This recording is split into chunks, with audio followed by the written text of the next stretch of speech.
Il était une fois une péninsule et deux îles qui ressemblaient à des ballons de football dégonflés en Europe. Et les gens qui vivaient dans cette péninsule et ces deux îles en forme de ballons de football dégonflés ne savaient pas encore que leur terre allait bientôt révolutionner toute la société occidentale. Voici l'Italie, et nous allons parler des 20 régions qui la composent. Parlons géographie. Salut, je suis Barbato, votre hôte. Aujourd'hui, Popeyes, cuisses de poulet, choux verts et sauce piquante. Et voici une tasse Geography Now. Vous pouvez trouver plein de super produits sur geographynow.com. Allez y jeter un œil. Servez-vous! On a même des sacs à cordon Geography Now. Faites-en ce que vous voulez. Prenez-le, peu importe, et comme je dis toujours, vendre sa propre marque n'est pas vendre son âme. Cette vidéo va donc me toucher personnellement, pour ceux qui me connaissent un peu. Parce que j'ai des origines italiennes, mon nom de famille Barbato est en fait italien, ça veut dire homme à barbe. Je n'arriverai jamais à être à la hauteur des attentes de mes ancêtres. Je n'arrive pas à remplir mes joues, malgré ma mâchoire. Les gènes coréens luttent fort contre les gènes italiens. Je ne sais pas, je veux dire, oui, je reconnais que j'ai des origines italiennes, mais je ne suis pas un de ces types prétentieux qui essaient d'en profiter et de l'exploiter pour se donner une identité alors qu'il n'y connaît presque rien. Je suis tellement italien, genre Popita Pupi ou Mozza, donne-moi une mozzarella, mais je ne fais pas ça en réalité. Genre, les Italiens, si vous voulez me revendiquer, allez-y, je ne vais pas vous en empêcher, mais il y a tellement de choses à rattraper et je ne sais pas si j'ai le temps. Je vieillis, mais je suis content d'avoir des origines italiennes. C'est juste que je ne peux pas faire grand-chose avec ça parce qu'au final, je ne sais pas vraiment ce que c'est d'être italien, mais je suis fier d'en avoir un peu en moi. OK. Mais quoi qu'il en soit, ça fait longtemps que je n'ai pas fait une de ces vidéos sur les divisions administratives, en partie parce que ça prend beaucoup de temps à faire. Mec, j'ai failli devenir fou en essayant de faire les 31 États du Mexique, ou quand j'ai fait les 38 provinces d'Indonésie, plus les 2 autonomes, genre la Papouasie était une province entière, à elle seule. Et puis ils l'ont divisée en 6 provinces. Ça m'a rendu fou, mec. Donc maintenant, quand je fais des vidéos sur les divisions administratives, je préfère faire des pays qui ont 20 subdivisions ou moins, parce que c'est la limite et c'est plus facile. OK. Et heureusement, l'Italie en a 20 et beaucoup d'entre vous m'ont suggéré celle-là. Donc, juste pour info, avant que l'Italie ne soit l'Italie qu'on connaît aujourd'hui avec ses 20 régions, historiquement, c'était composé d'une multitude de petits royaumes, d'États pontificaux et tout ça. Ça ne s'est même pas unifié officiellement avant 1815, ok? Techniquement, c'est plus jeune que les États-Unis. Vous savez, toutes les régions ont leurs propres traditions, coutumes et rituels. Tout ce que je sais, c'est que j'aime vraiment le Calcio florentin où ils jouent au foot, mais il n'y a pratiquement pas de règles, donc ils peuvent vraiment se taper dessus. J'aimerais voir ça un jour. Donc, tu n'auras jamais un seul type d'Italien, ils sont tous très différents les uns des autres. Encore une petite note culturelle, de manière générale, même si toutes les régions sont distinctes, il y a une sorte de division culturelle nord-sud très marquée en Italie. Si je devais résumer ça du mieux que je peux, d'après ce que j'ai observé, le Nord est plutôt la partie industrialisée, occupée, qui fait de l'argent, sérieuse de l'Italie, alors que le Sud est plutôt la partie un peu plus brute, un peu plus chaotique, mais beaucoup plus fun de l'Italie, malgré le fait qu'il y ait des histoires de mafia. Genre, je ne vais même pas essayer d'édulcorer, on connaît tous la Cosa Nostra. C'est plus fréquent dans le Sud, mais franchement, occupe-toi de tes affaires. Ne t'en mêle pas et tout se passera bien. Bon, maintenant, sur les 20 régions, 15 d'entre elles sont désignées comme des régions ordinaires, alors que 5 d'entre elles sont des régions autonomes. La Sicile, la Sardaigne, le Trentin-Haut-Adige, le Frioul-Vénétie julienne et la vallée d'Aoste sont des régions autonomes. Selon la Constitution italienne, articles 116 et 117, elles ont des droits spéciaux pour préserver leur langue via la culture et l'éducation, ainsi qu'une autonomie financière et fiscale accrue par rapport au gouvernement central. Avant de commencer, je vais demander à quelques amis italiens de m'aider dans cette vidéo pour me faciliter la tâche, car vous savez que j'aime faire le minimum d'efforts. Je vais demander à Federico, Luca et David. Vous savez quoi, Federico et Luca, pourquoi ne vous présentez-vous pas, d'accord? Bonjour et merci pour votre accueil. Tout est authentique, sans erreur de continuité. Parfait. Donc je vais demander de l'aide à mon bon ami Luc qui vient des Marches et il va me rejoindre tout de suite. Bonjour à tous, écoutez sa musique. Avant de commencer, une petite introduction sur les régions d'Italie. Vous verrez que notre thème récurrent, c'est qu'on se déteste tous. C'est vrai.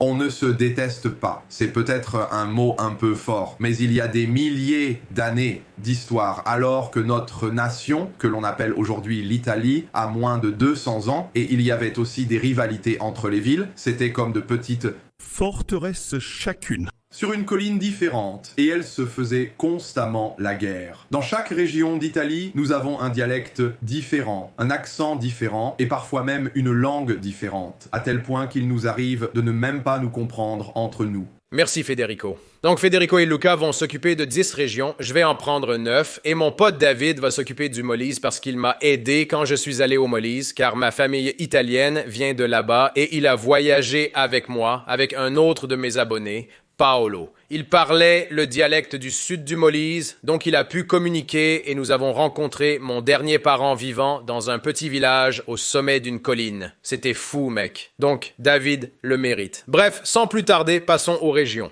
Commençons par le Latium, qui est bien sûr ma région. C'est là que se trouve Rome. Je ne vais pas vous faire perdre votre temps à parler de Rome. Si je devais choisir quelques endroits moins connus, ce serait Monastère comme une très belle église, le parc des monstres de Bomarzo, où vous allez à la Sagra dell'Uva de Marino, qui est une fête du vin. Le vin sort des fontaines publiques. Le Latium a aussi pratiquement tous les plats de pâtes les plus célèbres comme la matriciana, la carbonara, le cassio e pepe, la gricia, les supplis qui sont en gros des boulettes de riz frites avec de la mozzarella fondue à l'intérieur. Quand tu sors, c'est la tradition sur le chemin du retour de t'arrêter dans les boulangeries et de manger un cornetto, qui est presque un croissant. Le dialecte romain est l'un des plus compréhensibles, même s'il a quelques expressions que, si tu n'es pas de Rome, personne ne comprendrait. comprendrait. Absolument pas. Ils ont des mots spécifiques pour des montants d'argent précis ou pour n'importe quoi d'autre, en fait. Piota, qui veut dire en gros... Dernière chose, à Rome, nous avons deux principales équipes de football. L'une s'appelle Roma et l'autre Lazio, et il y a une énorme rivalité. Il ne faut pas mélanger les supporters, car c'est assez dangereux de le faire. La Basilicate, aussi appelée Lucani. Les habitants sont parfois appelés Lucani. C'est l'arche du talon de l'Italie, une région montagneuse peu peuplée qui abrite les Sassi di Matera, célèbre site de l'Organisation des Nations Unies pour l'éducation, la science et la culture, et l'une des plus anciennes villes habitées du monde. Ils possèdent de nombreux anciens sites troglodytes et sont réputés pour leur aubergine qui ressemble à une tomate. Ils sont célèbres pour leur timbre d'Elpan ou seau à pain afin qu'ils puissent livrer correctement chaque morceau de pain à la bonne personne et tu peux réclamer ton pain si quelqu'un essaie de te le voler. Tu vois, c'est mon pain, c'est une des raisons de leur célébrité. Donc maintenant, on peut passer aux marches. C'est de là qu'il vient. Alors, je te laisse la parole. L'un des poètes les plus célèbres vient des Marches. C'est Jean Molopardi. Et il est né dans la charmante petite ville de Recanati, qui est aussi l'endroit où la première marque italienne de guitare a été créée, Echo. Nous avons tous les deux un bon guitariste. Aussi, dans les Marches, nous avons les grottes de Frasassi, qui sont ces grottes super impressionnantes. L'olivella scolana, spécialité célèbre des Marches, consiste en des olives frites farcies à la viande. Le seul tortue ninja qui ne vient pas de Toscane vient d'ici, des Marches de la belle ville d'Urbino. C'est Raphaël, évidemment, j'ai trouvé amusant d'inclure ça pour les Marches. Puis la Calabre, bout de la botte italienne, prête à shooter dans ce ballon de foot dégonflé. Ah, c'est le hors-la-loi fougueux de l'Italie. Ils mangent même de l'andouja, une tartinade de salami épicée qu'ils mettent sur du pain. C'est très épicé. Même leur accent donne l'impression qu'ils viennent de manger quelque chose de piquant. C'est comme ça. C'est très soufflé, comme ils utilisent ça, le bergamotto ou bergamote, c'est leur agrume, dans leur cuisine et les parfums. C'est une côte assez sauvage, avec de nombreuses plages magnifiques. Et la branche mafieuse de la 'Ndrangheta opère ici. Encore une fois, mêle-toi de tes affaires. Dans les années 70, les bronzes de Rias ont été retrouvés dans la mer près de Rias. La ville est aussi célèbre pour le festival Lavaria de Palmi, présentant une énorme statue de 20 tonnes, un char sacré de 16 mètres de haut porté par environ 200 personnes, et la Calabre. En continuant, il y a ma deuxième région préférée, qui est l'Ombrie. C'est une très petite région. Elle est célèbre pour ses nombreuses belles villes médiévales comme, bien sûr, Pérouse, Sisi, Spolète, Orvieto, Todi, Gubbio, qui est réputé pour ses excellentes truffes, et elle possède aussi un magnifique lac appelé le lac Trasimène. Les gens de l'Ombrie sont les personnes les plus drôles de toute l'Italie, malgré le fait qu'ils se détestent entre eux. C'est une blague interne. À Gubbio ne mange pas de poisson. Je n'arrive pas à respirer. Oui, Les faits. Va vérifier. Monica Bellucci. Ouais, enfin, oui. Ensuite, la Campanie. Pour être honnête, ça ne m'intéresse pas du tout. La Campanie était ma région italienne préférée, avec Naples comme capitale. Naples, près du Vésuve, qui a explosé et tué de nombreuses personnes, vous en avez probablement entendu parler. Ils ont été figés dans la cendre sur la côte. C'est magnifique, avec un château qui surplombe la ville. Et Naples. Oh mon Dieu, quand tu vas à Naples, c'est l'Italie authentique, brute et rustique. Tu vois les vieilles grand-mères, les nonnas, qui étendent le linge sur la corde, sur les immeubles. Et les gens ne portent pas de casque quand ils roulent en scooter ou à vélo. C'est bruyant, c'est vivant. C'est vivant. C'est amusant et fou. La meilleure pizza non seulement d'Italie, mais du monde. Ils ont même une grotte pleine de crânes. Le cliché est que les Napolitains sont des charmeurs filoupas dignes de confiance, ce qui est un peu crédible. La mafia organisée de la Camorra opère ici. C'est comme ça. Ce n'est pas rare de voir des gens chanter la sérénade à leurs amoureux depuis les balcons ou autres. Et une autre chose, ils ne plaisantent pas. Ils prennent le football à un tout autre niveau. Pourquoi? Maradona a joué pour eux, ce qui leur a permis de remporter 2 titres nationaux. Et aussi, si tu n'es pas intéressé par Naples ou Pompéi, ils ont aussi, je ne sais pas, la côte amalfitaine et Capri. Franchement, cet endroit a vraiment tout. C'est juste fou. Animé et riche en histoire, chaque pierre de la Campanie semble receler un récit ou un scandale. C'est ça, la Campanie. Passons maintenant au Frioul-Vénétie julienne. Je ne suis allé qu'à Trieste, qui est une très belle ville frontalière avec la Slovénie. Elle est célèbre pour son vin. C'est une ville vraiment venteuse. Ils ont du vin de grande qualité. Ça s'appelle la Bora. Ça a une signification différente en romain, mais bon. Toutes mes connaissances sur le Frioul-Vénétie julienne s'arrêtent ici. C'est pourquoi j'ai demandé à un ami à moi qui vient de là-bas d'écrire une liste de choses sur le Frioul. Tout cela est nouveau pour moi, donc j'ai vraiment hâte de le lire. Ce sont ses mots, pas les miens, ne m'en voulez pas. La plaine du Pô, partagée avec d'autres régions, est horrible. On peut trouver des cygnes et des loups dont la population a augmenté rapidement ces dernières années, c'est Inquiétant. Oui. C'est vrai, près de la mer qui est horrible ici. Les trains ici coûtent le double. Personne ne sait vraiment pourquoi. Le fricot est un plat traditionnel. C'est l'un des meilleurs. Le prosciutto aussi. Les gens d'Udine détestent ceux de Trieste et de Gorizia et vice-versa. Mais tout le monde déteste les gens de Pordenone, qui sont les perdants du Frioul et ne se considèrent pas comme de vrais Frioulans. Ce sont ces mots, pas les miens. Chaque petit village ressemble à une ville-planète dans les jeux Pokémon. Il ne se passe jamais vraiment rien. Cela dit, il y a 2 ans, un gars déformé s'est fait tirer une balle dans la tête alors qu'il tenait une valise pleine d'argent. Et apparemment, c'est un gros événement pour eux. Quoi, les montagnes sont belles, Madone. Madone, on peut toutes les faire comme ça. Ensuite, la Ligurie, capitale Gênes, près de la France et de Monaco. D'ailleurs, en allant à Monaco, tu pourrais voir la Ligurie, genre, très loin au loin. Genre, tu pourrais voir Gênes depuis Monaco. Les Génois sont stéréotypés comme radins et avares. On m'a dit qu'ils ont les rues et routes les plus étroites d'Italie, parfois sans rambarde sur le flanc de la montagne, risquant des chutes mortelles. Mais c'est magnifique. Célèbre pour le festival de San Remo, le plus grand concours de chansons d'Italie, dont le gagnant représente souvent l'Italie à l'Eurovision. Ils ont leur propre langue qu'ils parlent essentiellement ici, et en fait elle s'étend jusqu'en France, longe toute la côte. Ce qui est drôle, c'est qu'elle a même été parlée en Argentine pendant un certain temps. Ils sont fiers de dire qu'ils ont le tout premier club de football officiel d'Italie, le Genoa Cricket and Football Club fondé en 1893. Christophe Colomb est aussi né ici. Passons à la Sardaigne. C'est l'une des 2 régions insulaires de l'Italie. Ici, le sarde est largement parlé et c'est une langue complètement différente. Elle ne partage aucune racine avec l'italien, je ne comprends même pas. Oui, nous ne comprenons rien. Et quand ils parlent italien, on peut instantanément reconnaître que quelqu'un vient de là-bas. Ils accentuent chaque consonne avec toute la force qu'ils ont. Donc oui, c'est vraiment particulier. Prendre un avion ou un ferry pour la Sardaigne en été est incroyablement cher parce qu'ils ont la meilleure mer d'Italie. C'est vraiment des vacances de luxe. Oui, toutes les célébrités y vont. La Sardaigne a des montagnes à couper le souffle dans ses régions intérieures.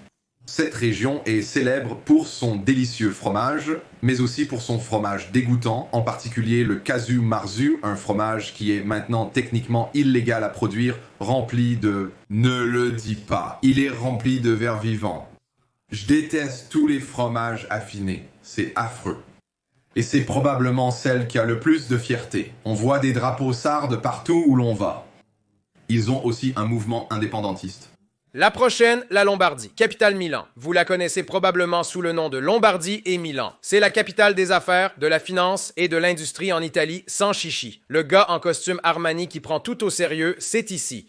Ce sont des bourreaux de travail, ce qui explique probablement pourquoi ils ont un problème de cocaïne. Je ne plaisante même pas.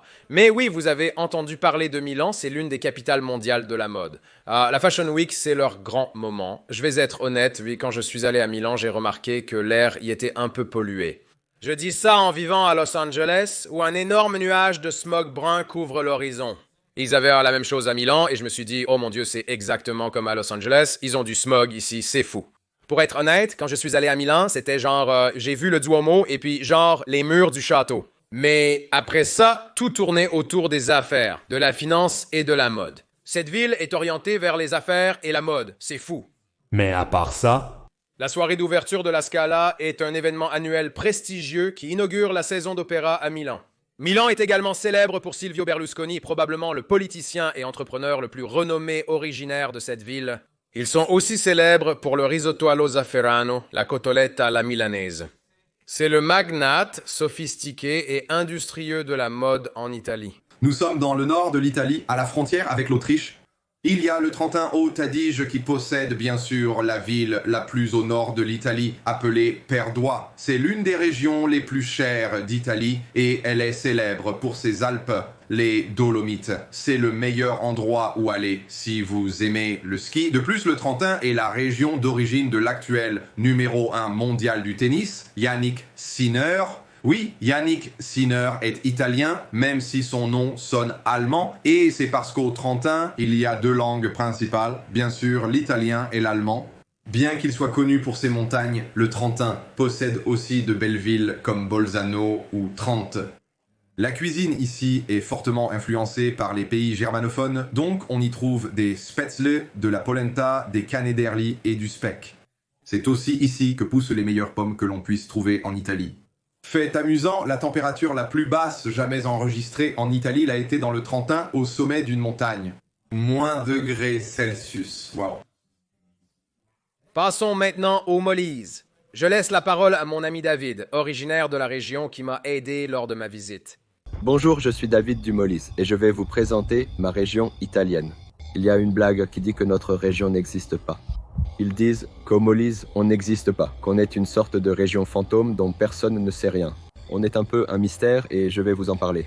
Dans notre région, il y a beaucoup de sites historiques comme la ville romaine de Sepinum, aussi connue sous le nom d'Artiglia, le théâtre samnite de Pietrabondante et l'amphithéâtre romain de Larino. Dans notre région, il y a aussi l'une des plus anciennes entreprises du monde, qui est la fonderie de cloches d'Agnone, et beaucoup de truffes y poussent. Ici, dans notre région, nous apprécions grandement notre nature paisible et son atmosphère sereine. Campobasso est la plus grande ville qui possède le château Montfort. Vous pouvez le voir en arrière-plan, le musée du mystère et aussi la procession du mystère. Le célèbre acteur Robert De Niro a aussi ses arrière-grands-parents qui viennent de Ferrazzano, un petit village pas très loin d'ici. De Campobasso, comme la famille de Barbe, de San Paolo Mates, un village que nous avons visité ensemble. Il n'y a pas longtemps, merci. Merci David. En allant dans le Molise depuis Naples, j'ai noté une baisse de température d'environ 10 degrés. Il faisait super froid, l'altitude était beaucoup plus élevée, il faut vraiment se préparer au froid. J'ai remarqué que c'était une communauté chaleureuse et soudée là-bas. Tout le monde se connaissait, travaillait ensemble dans une ambiance de gentillesse et de bienveillance. Si ça n'existe pas, c'est un bel endroit inexistant. La Sicile, capitale Palerme, est la plus grande île de la Méditerranée et la plus grande région d'Italie. C'est aussi une région autonome. Tout d'abord, beaucoup d'Italo-Américains, vous savez, viennent du sud de l'Italie et beaucoup d'entre eux viennent de Sicile. Même dans Le Parrain, je crois que Robert De Niro a dû parler la langue sicilienne ou le dialecte, ou peu importe. Les Siciliens sont vraiment différents du reste de l'Italie. Ils sont célèbres pour leur architecture baroque sicilienne. Ils cultivent beaucoup d'agrumes ici et ils mettent de la ricotta dans tout. C'est fou. C'est aussi célèbre pour être très proche, à seulement quelques kilomètres de la côte de Calabre. Mais il refuse de construire un pont, en partie pour des raisons géologiques et politiques, et c'est un autre sujet pour un autre jour. Sérieusement, c'est l'une des régions les plus colorées et joyeuses d'Italie, malgré la mafia. La Scala dei Turchi est l'un des plus beaux sites naturels. L'Etna, volcan le plus célèbre d'Italie, entre souvent en éruption, représentant bien le tempérament explosif de la population locale. Les Siciliens sont dramatiques et passionnés, avec une pointe de danger qu'ils semblent maîtriser. La Sicile est célèbre pour Taormina et la vallée des Temples. Ici, tout paraît épique. En passant à l'Abruzzes, c'est là que les Romains ont leur résidence secondaire. Tout le monde a une résidence secondaire dans les Abruzes en raison des nombreuses belles montagnes qui s'y trouvent. Il y a aussi le glacier le plus au sud de l'Europe, le Gran Sasso.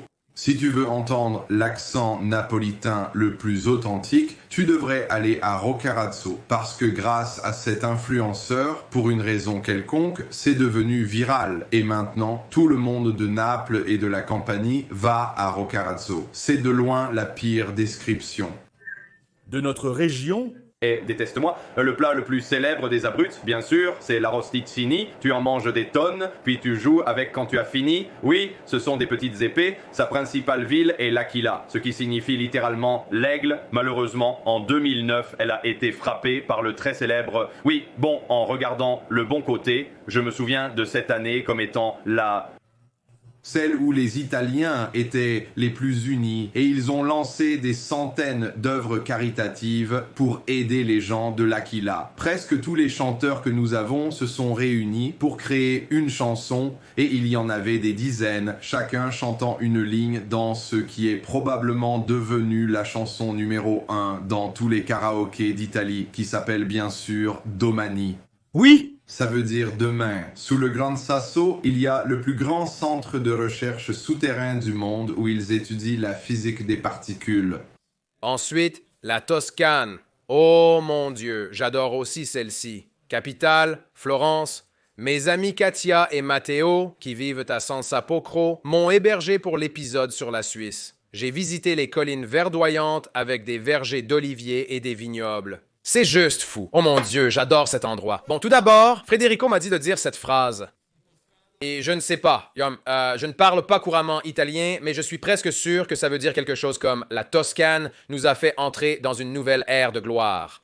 Florence est considérée comme le berceau de la Renaissance. Tu en as sûrement entendu parler, n'est-ce pas? Et si tu joues à Assassin's Creed, tu as probablement tué des gens dans ces rues. C'est la ville de la célèbre famille Médicis, qui était l'une des familles les plus influentes et oligarchiques de la période de la Renaissance. Ils étaient en gros comme les Rothschild de l'Italie à l'époque de la Renaissance. Ils étaient très investis dans les arts, finançant de nombreux projets. C'est aussi la région des villes de Lucques et de Pise.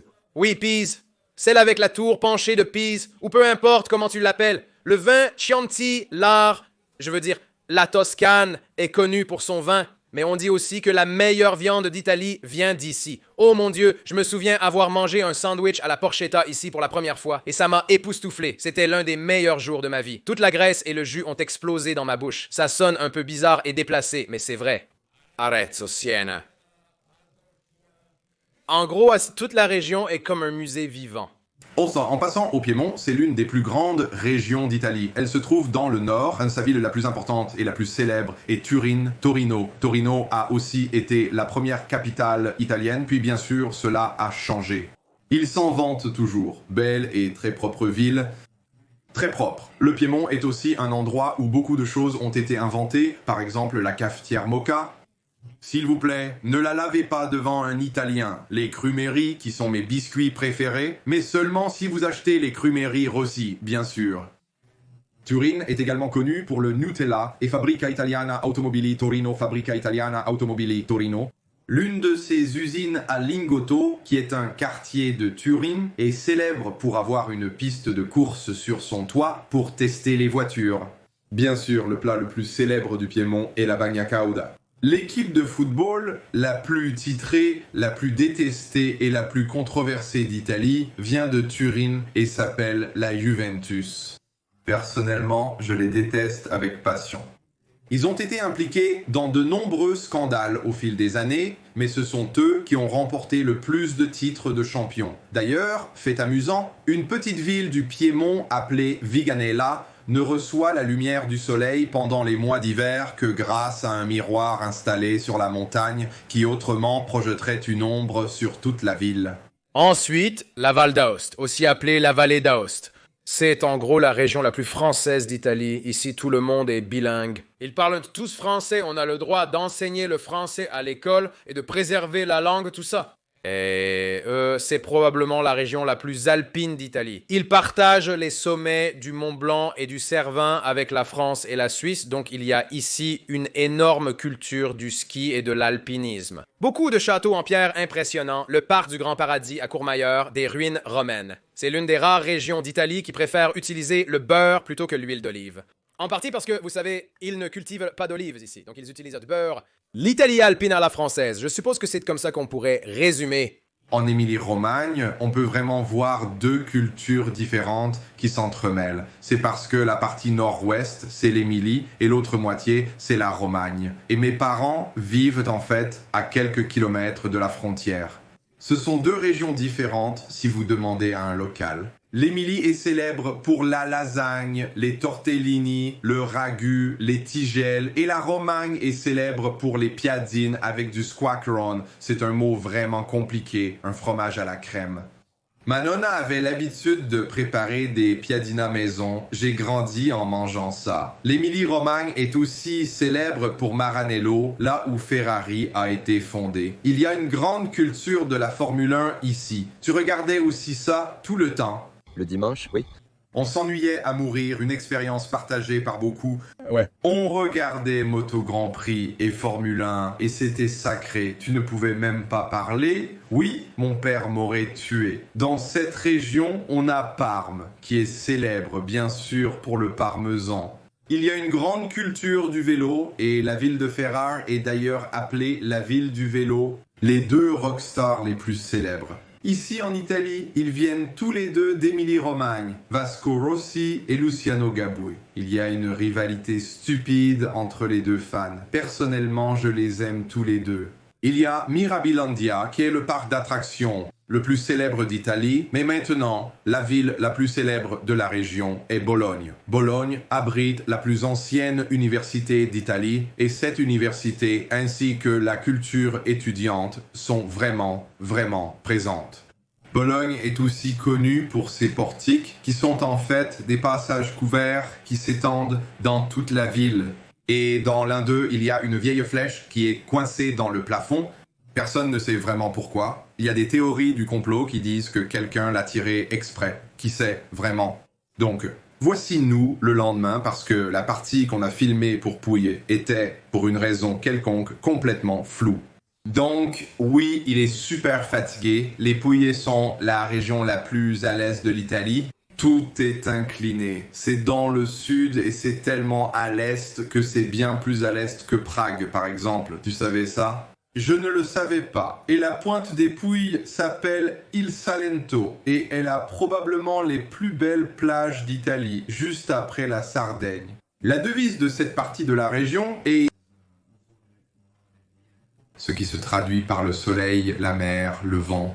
Alberobello est une ville particulièrement célèbre en raison de ses véritables cabanes traditionnelles en pierre sèche avec des toits coniques. Le Castel del Monte est vraiment symétrique. Il a vraiment l'air cool. L'artiste musical le plus célèbre des Pouilles est probablement... Oui, c'est un gars vraiment génial. Et un peu fou, il mélange le rap avec le métal. Le Grammato vient de là-bas. Ils viennent des Pouilles. Assez célèbre dans le monde entier aussi. Et enfin, la Vénétie, la capitale... Vous la connaissez, c'est Venise, même si la plus grande ville est en fait Vérone. Oui, c'est bien la Vérone d'où viennent Roméo et Juliette dans la pièce de Shakespeare. Ici, ils ont pratiquement leur propre langue, appelée le vénitien. Apparemment, le mot ciao vient d'ici. Donc la Vénétie, c'est en gros le royaume de l'eau de l'Italie, alias l'empire maritime vénitien, qui a conquis tellement d'îles en Méditerranée. Ils étaient des maîtres marins, et même aujourd'hui, on peut voir des ruines vénitiennes dans des endroits comme l'Albanie et beaucoup d'autres parties de la Méditerranée, avec une architecture spécifiquement vénitienne. C'est fou. Toute la ville de Venise a été construite sur des pilotis en bois enfoncés dans le sol, et c'est pour ça qu'il y a les canaux.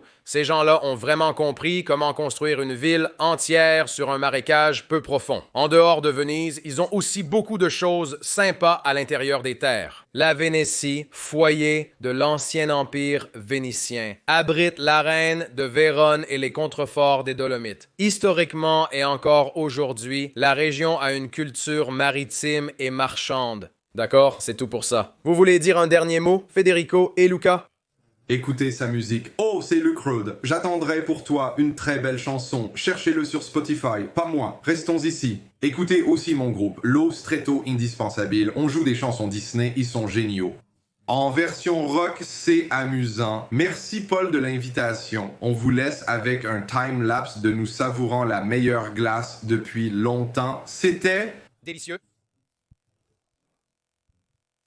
Bande de petits vénards. Voilà, c'était les 20 régions d'Italie, en quelque sorte résumées. Évidemment, je n'ai pas pu tout couvrir parce que je ne voulais pas que cette vidéo dure 400 milliards d'heures. Donc si vous êtes italien ou si vous venez d'Italie et que j'ai oublié de mentionner quelque chose, écrivez-le dans les commentaires. Apprenez-nous des choses, d'accord? Tenez-nous au courant. En attendant, j'espère que cette vidéo vous a plu, que vous avez appris quelque chose. Moi, c'est sûr. Merci beaucoup à Federico, Luca et David d'avoir participé à cette vidéo. Un grand merci à vous, ainsi qu'à Katia et Matteo. Votre aide pour Geography Now a été précieuse. Je vous en suis très reconnaissant. Je voulais juste vous mettre en avant. Aussi, je tiens à remercier énormément votre fichue chèvre qui n'arrête pas de se blesser. La dernière fois que j'ai vérifié, elle s'était cassé le cou et la jambe en essayant de sauter d'une falaise par bêtise. Cette chèvre a égayé ma journée. Bref, merci à vous, les géograpotes, d'avoir regardé cette vidéo. Abonnez-vous si ce n'est pas déjà fait. Si vous êtes un nouveau spectateur, abonnez-vous. Et merci, restez cool, restez connectés.